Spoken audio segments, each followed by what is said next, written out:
பொருளுக்கு அலைந்திடும் பொருளற்ற வாழ்க்கையும் துரத்துதே. உன் அருள் அருள் அருள் என்று அலைகின்ற மனம் இன்று பிதற்றுதே.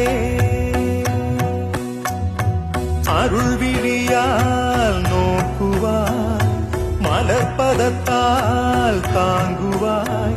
உன் திருக்கரம் என்னை அரவணைக்குனதருள் பெற பிச்சை பாத்திரம் ஏந்தி வந்தேன். ஐயனே என் ஐயனே, பிண்டம் என்னும் எலும்பொடு சதை நரம்புதிரமும் அடங்கிய உடம்பு எனும் பிச்சை பாத்திரம் ஏந்தி வந்தேன். ஐயனே என் ஐயனே.